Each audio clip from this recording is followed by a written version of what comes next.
New Horizons Radio. Gracias amigos por continuar con nosotros en New Horizons Radio y bueno, pues como hemos anunciado, pues hoy se sienta con nosotros la bióloga Eloísa Sardiña, con quien estaremos conversando sobre este mundo de los hackers. Uno habla de hackers, sobre todo en estos días que está como tan sensible el tema, ¿no? Pero verlo entonces que esto también se está mudando al tema humano, de la biología, del cuerpo humano, es como que, ¿de qué tú me estás hablando? Me recuerda al meme que se hizo famoso hace unos años con el personaje, no recuerdo el nombre exactamente, ¿de qué estás hablando, Willy? O sea, porque es que la gente dice, esto es posible. Y bueno, pues damos la bienvenida para acompañarme en esta conversación a Ana Laura Catania, también del área de ciencia, coordinadora del área de ciencia de acá de New Horizons, porque tenemos que desmitificar y quizás empezar a aprender sobre este proceso de los biohackers y desde ese punto quizás partir, ¿qué es un biohacker y por qué tenemos que estar hablando de eso un día como hoy? Bienvenidas. Gracias. Muchas gracias por la invitación. La verdad, un biohacker simplemente es alguien que, digamos que ha podido modificar un poquito cuál es la función que su cuerpo puede tener, ¿no? Con estos implantes de microchips, por lo que se ha podido ver usualmente, que por ahora no, como mencionaste, hasta ahora no es muy común. Hay unos países que ya lo están popularizando un poco más, pero es prácticamente programar esos implantes para simplemente facilitarle el día a día a la persona, ¿no? Entonces, usualmente por ahora los están modificando simplemente para abrir puertas, principalmente. Hay quienes incorporan su información bancaria, no tienen que utilizar efectivo, no tienen que usar tarjeta de crédito para pagar, simplemente colocan la mano y se acabó. Y se realiza la transacción. Sí se está realizando mucho de tener la información médica de pacientes en esos implantes. Y que eso pudiera ser muy útil, ¿no? Porque, por ejemplo, hay hoy en día con la costumbre de hacer actividad física, vamos a poner el ejemplo de que una persona está corriendo un maratón y se desploma. Entonces acude el servicio, por ejemplo, de emergencias a atender a esa persona. ¿Qué pasaría si esa persona entonces ahora tiene un microchip con información médica, con su récord o su historial médico almacenado, por ejemplo? Exacto, ya que el paciente no puede brindar esa información, ya que se encuentra en una condición que no se lo permite. Claro. Sí, sí se ha visto, sí se requiere un poco más de estudios, pero se ha visto un poquito de correlación de que en algunos pacientes en donde el implante ha sido realizado, que usualmente es entre el dedo índice y el pulgar. Okay. Esta B esta B que tenemos aquí, que simplemente es el tamaño de un grano de arroz, el implante, es bien pequeño. Pero en algunos pacientes se ha visto que hay una proliferación de células cancerígenas. Entonces, hasta ahora no se ha realizado un estudio que diga que 100% el implante ocasiona esto. Okay. Hasta ahora no se ha, pero no se ha descartado de que es 100% seguro. La pasada semana justamente conversábamos acá en el programa sobre esta, digamos que novedad, porque no es algo que se esté produciendo de manera masiva, pero ya es un hecho, profe.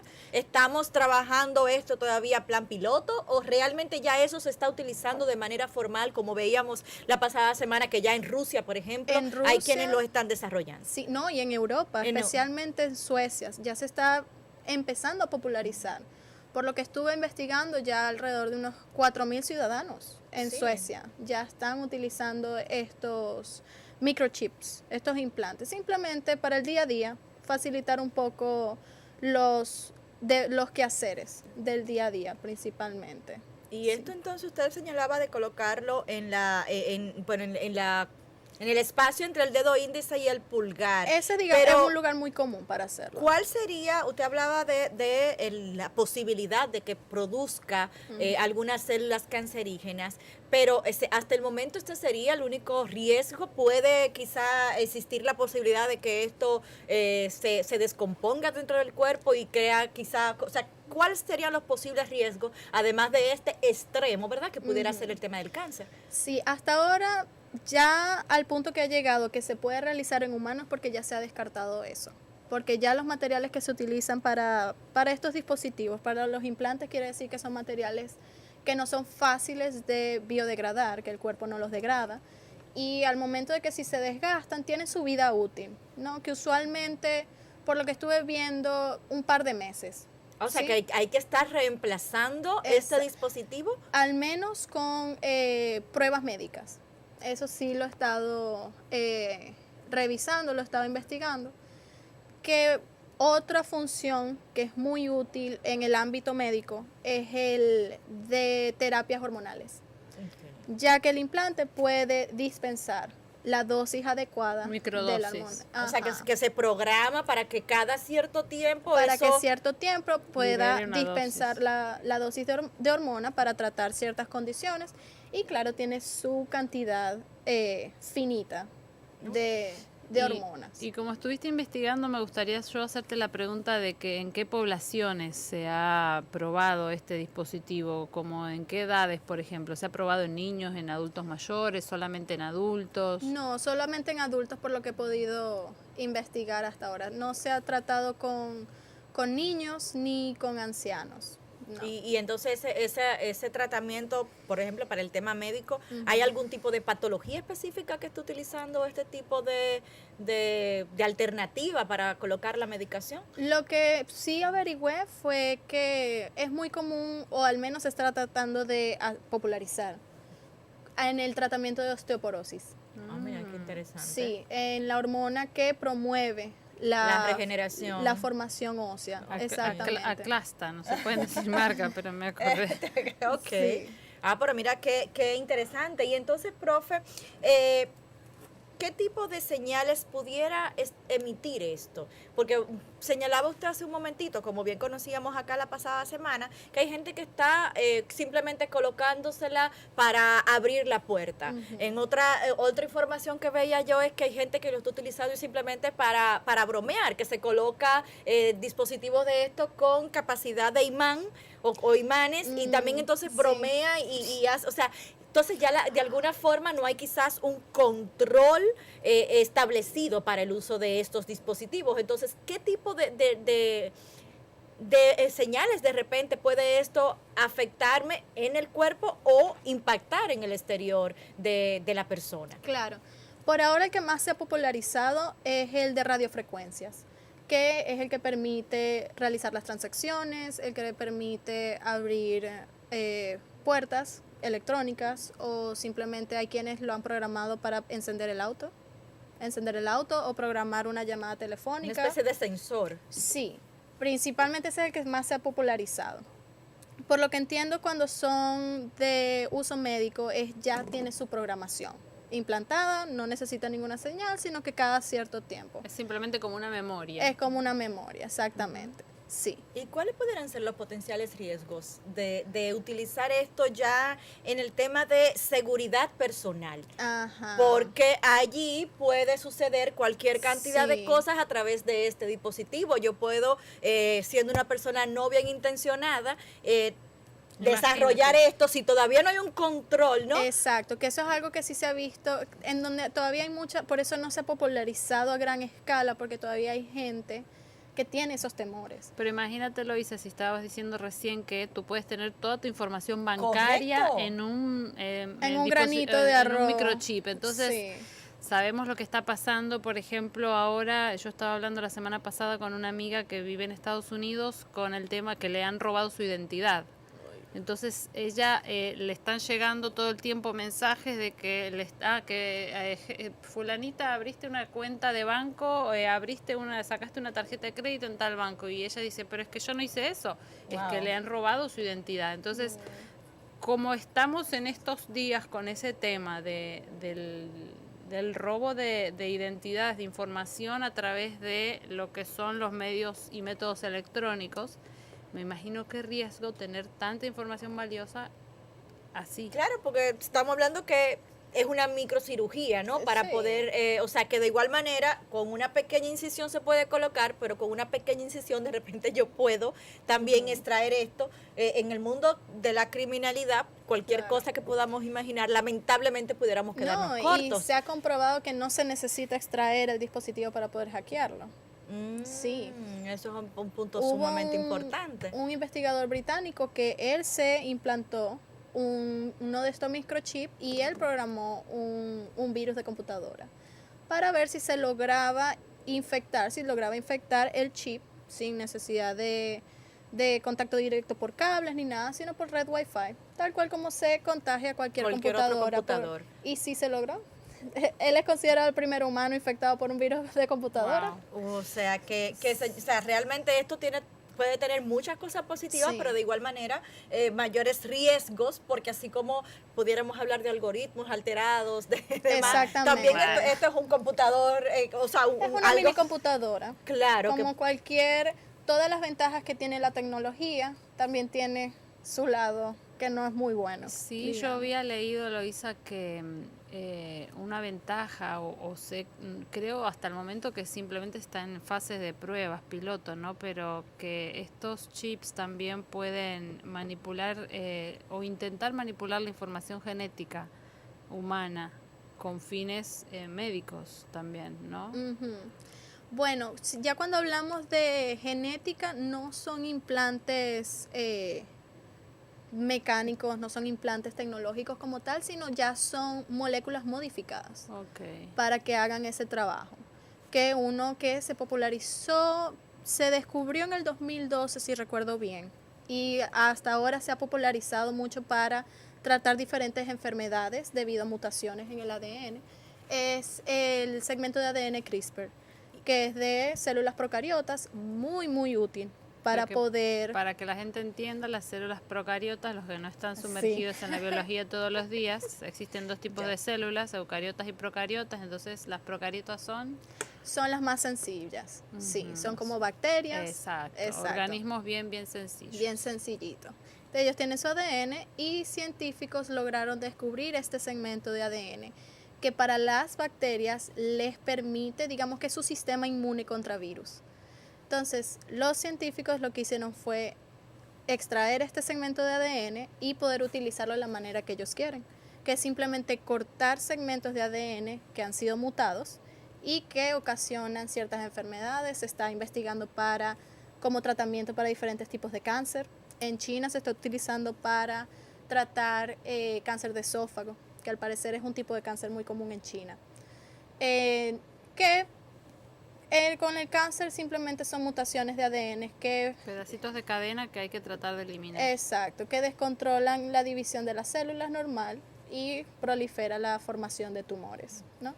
Está empezando con el tratamiento de ceguera en niños con esta molécula, antes de que los niños puedan, claro, ceguera congénita, ¿no? Que haya sido heredada. Entonces estos implantes digamos, de segmentitos de ADN procariota se hacen en el tejido específico, tejido, ¿no? claro. Sí, se hacen en el laboratorio, se modifica la célula en el laboratorio y luego la célula es La incorporada en implantan. el cuerpo, exactamente, para que haga su trabajo, su nuevo trabajo. En este caso, ¿cómo plantea o cómo ubica en el desarrollo de la ciencia este tipo de iniciativas, digamos, ¿no? De desarrollos? Sobre todos los días estamos viendo cómo la ciencia trabaja justamente en pos de descubrir nuevos mecanismos para el tema de contrarrestar el estado de salud de las personas, pero en los descubrimientos científicos, ¿cómo pudiéramos situar esto? ¿Es algo más que vinculado simplemente a la tecnología, un descubrimiento que pudiera pasar como pasajero o realmente se puede identificar como un hito dentro de la ciencia de la salud? Es un hito. La implementación de esta molécula que mencioné, la CRISPR, desde el 2012 se ha ido perfeccionando para que sea aún más preciso en los segmentos del código genético que tiene que reparar. Entonces, los científicos le han dedicado mucho tiempo y recursos para poder mejorar esta técnica, que es de edición génica, es estar editando el código genético, ya que puede modificar o puede reparar el 89% de las enfermedades vinculadas con el ADN. lo cual es tremendo, Claro, definitivamente, porque estamos... tremendo logro. Claro, estamos hablando de que así como el cuerpo puede desarrollar inmunológicamente, como atacar un virus gripal, por ejemplo, poder defenderse a sí mismo de enfermedades de mayor envergadura, definitivamente es un gran logro sin estar teniendo la necesidad de ingerir, de poner dentro de nuestro cuerpo otros medicamentos que impactan también otros órganos, no necesariamente el Sí, que estamos como- tratando de trabajar, ¿no? Claro, como es el caso con el cáncer, que tiene muchos efectos secundarios muy Es- perjudiciales. Bueno, pues nosotros vamos a ir a una pausa comercial. Cuando regresemos, bueno, pues continuamos conversando sobre el impacto del uso en el cuerpo humano de dispositivos con las expertas Eloísa Sardiña y Ana Laura Cataño. Ya regresamos. New Horizons Radio.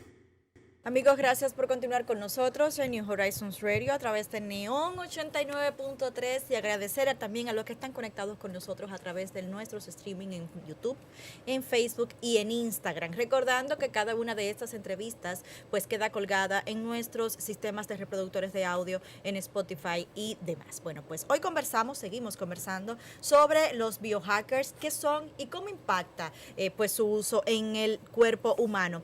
En el primer bloque, bueno, pues hacíamos como que un repaso de la utilidad general de estos dispositivos que pudieran estar utilizándose en el cuerpo o que ya se están utilizando en países como en Rusia o en Suecia, pero la gente de alguna forma pudiera tener el temor, más allá del acceso que pueda tener, ya que puede encontrarse quizás ya de manera como un dispositivo X en una tienda o en un parte médico, pero el uso legal de la gente, cuál pudiera ser quizás esos temores que la gente pueda tener o simplemente es cuestión de poder adquirirlo? Claro. La gente tiene usualmente es el temor a la invasión a su privacidad, ¿no? Ya que se ha comprobado no quiero decir con seguridad lo fácil que puede ser, pero sí es posible el hackeo e incluso la clonación de la función de ese dispositivo, que por medio de una red Wi-Fi clonen la función de ese dispositivo y alguien más pueda abrir las mismas puertas que el implante que tú tienes, tenga la misma información bancaria que tú tienes, ¿no? También se ha visto algunas empresas, tanto en Europa como en Norteamérica, donde han empezado no con todos los empleados, pero empresas queriendo implementar el uso de estos implantes en sus empleados, simplemente como para tener la información del empleado, saber dónde se encuentran las instalaciones, pero nuevamente ese es el temor que tienen los empleados, porque el hecho de que tú tengas el implante ya incorporado no quiere decir que va a dejar de transmitir cuando tú te vayas de tu trabajo a la casa, ¿cierto? Entonces, ese es uno de los principales temores de hasta dónde llega el límite de la información que va a transmitir ese dispositivo a la persona que estaría recibiendo esa información si estamos hablando de una empresa. Claro, ¿no? y que estamos hablando que sí es justamente lo que usted señala, profe, tiene información privada, o sea que de repente poder empezar a través de ese mismo dispositivo captar información genética del ser humano, de la persona, y de repente pudiéramos estar pensando de manera utópica, pero el tema de poder clonear tu ADN, tu sistema, de repente no es algo que pudiera estar muy lejos y empezar a verse como una realidad. Por ejemplo, situaciones como veíamos en la ciencia ficción del tipo de la película In Time, por ejemplo, que veíamos como tenía registrado a través de un dispositivo en el cuerpo, o sea, hasta el dinero o la cantidad de días u horas que pudiera tener de vida, ¿no? Sí. Y entonces parecería que la realidad se acerca cada vez más a la ficción. Sí, cada vez nos estamos acercando más a las películas de ficción. Impresionante. Ana Laura, estos dispositivos, que además de tener esas informaciones laborales o bancarias que bien señala Eloísa, ¿qué cantidad de información médica pudiera estar almacenando, ya viéndolo de la parte positiva, ¿no? de este uso? Los récords médicos que a veces todavía en países como el nuestro, que tú te mudas de doctor y conseguir tu historial clínico es bastante complicado, porque tienes tú que ir quizás debajo del brazo. Con un folder grandísimo. Exacto, porque no está digitalizado. ¿Qué tanto puede esto almacenar y qué tan cerca de esa digitalización general del récord médico pudiéramos estar? Bueno, la verdad es que en ese aspecto se ha progresado mucho. Existen hoy en día en muchos de los sitios de atención médica, incluso en nuestro país, aquí, aplicaciones y software de récord médico donde en poco espacio físico tú puedes almacenar gran cantidad de información. Y esa es otra ventaja que tienen estos implantes que vemos en la foto en la pantalla.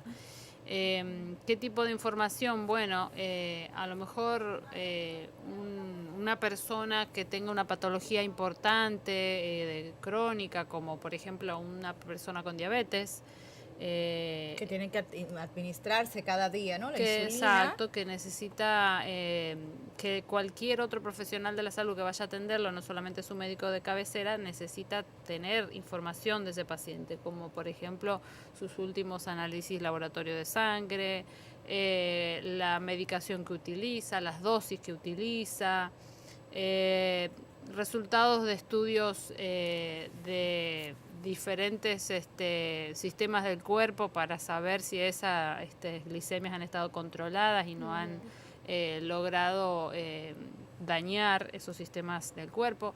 Así que imagínense que tener resultados en un microchip, tener resultados de a lo mejor de hasta toda la vida de ese paciente, de laboratorios de sangre, de sonografías, de tomografías, de todo lo que se haya hecho ese paciente, de larga data y también actualizados, ¿no? O sea, poderlo tener todo a la mano.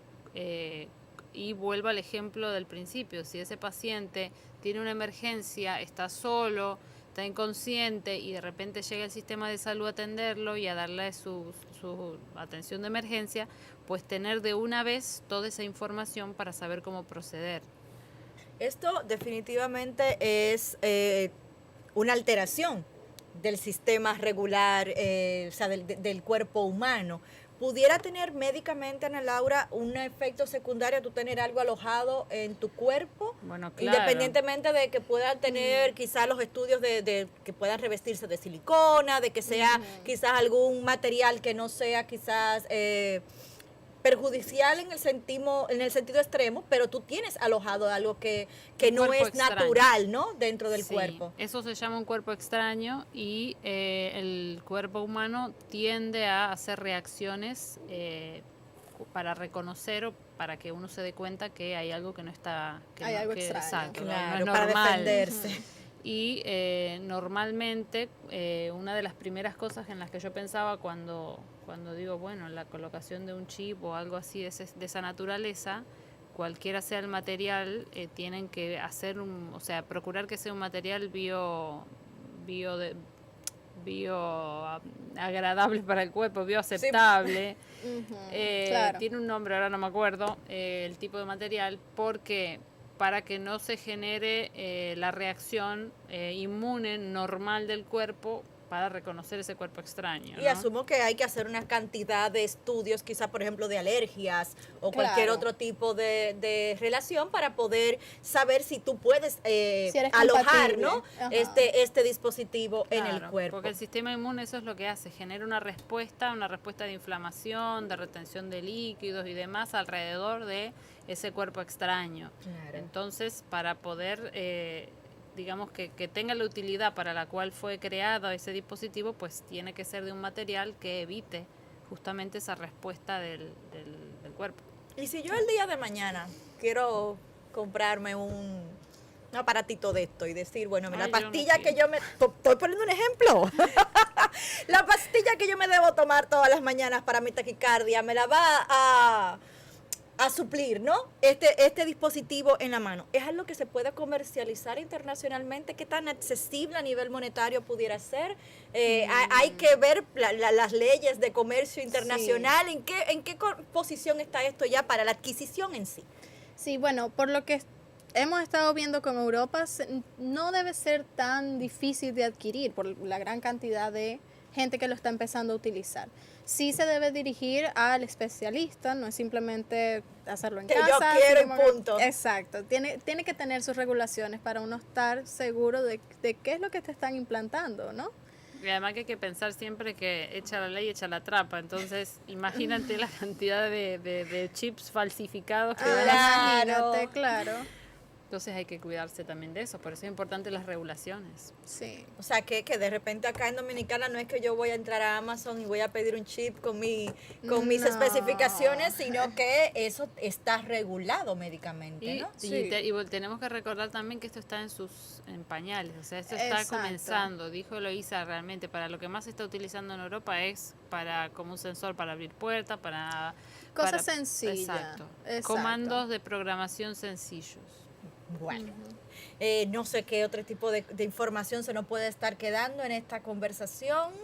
Profe, antes de usted irse, Sí.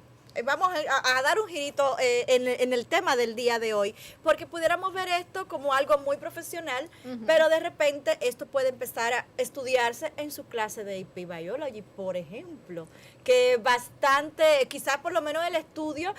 ¿Qué tipo de cosas están viendo? Y ahí entonces aprovecho yo para capitalizar un poquito la visita de ella, que no ha querido anteriormente, tímidamente, venir a New Horizons Radio, para que hablemos entonces un poquito de estas clases especializadas en el mundo de la biología y quizás con esta mirada de la tecnología Claro. ahora. ¿Qué están haciendo nuestros chicos acá en el colegio, sobre todo los chicos ya de estas materias especializadas, mirando el mundo de la tecnología, de la biología y cómo evoluciona, ¿no? Claro.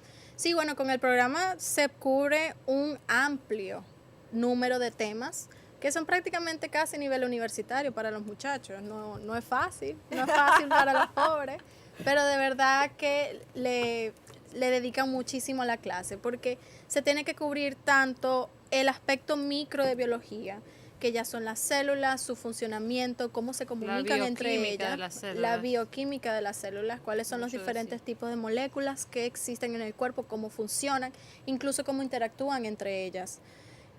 Nos enfocamos mucho en el ADN, tal cual, en el ADN, el ARN, sus funciones, con qué pasaría si es modificado, qué técnicas o biotecnología existe hoy en día.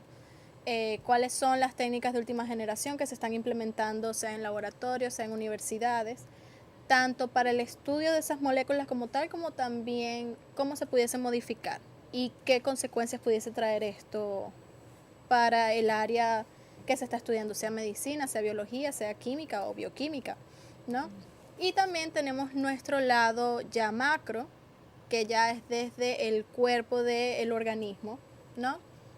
Cómo ha evolucionado, cómo interactúa con otros individuos de otras especies, qué trae consigo, qué consecuencias esa interacción pudiese tener en el medio ambiente, ¿no? Y todo ese balance que existe en los ecosistemas. Y bueno, veíamos nosotros en el pasado año escolar, por supuesto a raíz de una clase de este AP Biology, cómo chicas pudieron empezar a identificar, bueno, pues digamos que elementos extraños en lo que nosotros consumimos día a día, como fue la información que compartíamos en su momento con los medios locales, de que habían conseguido, bueno, pues algunos antibióticos, presencia de antibióticos en la leche de consumo humano, bueno, la leche de vaca que había sido, que estaba siendo consumida por los humanos y que han seguido desarrollándola, ¿no? O sea, que al final de cuentas sí se está trabajando para que sea lo más real posible lo que está viéndose allí en las aulas. Claro, sí.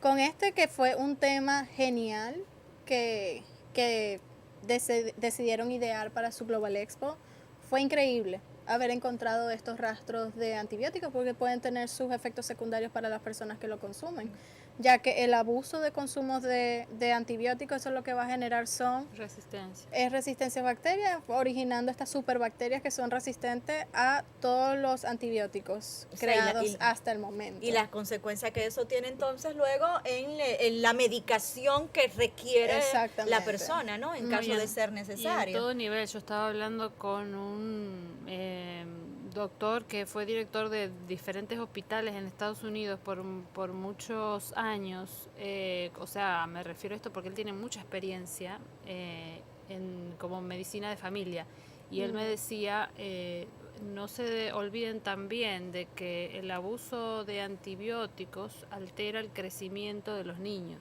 Sí. Entonces es otro aspecto también para agregar entonces ahora en la Claro. segunda etapa de estudio de las chicas ahora, en el marco teórico también, que están buscando información sobre eso, como Claro. en referencia a también cómo puede Todo impactar ese negativamente, contexto. porque obviamente que las guías alimentarias lo que hacen es promover el consumo de leche en los chicos. Entonces, bueno, por un lado queremos que usen este alimento por el tema de calcio, vitamina D y proteína, pero entonces por el otro lado podemos llegar también a alterar su crecimiento. Su crecimiento normal, bien.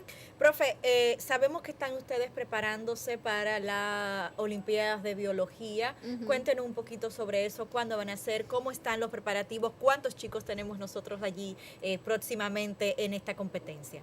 Bueno, ya realizamos la prueba, que simplemente es un poquito de todo, de lo que se ha dado para evaluar el conocimiento que ellos tienen, cómo se manejan con ese conocimiento, porque como mencioné previamente, de verdad que es amplio, es bastante amplio, es rudo para los chicos.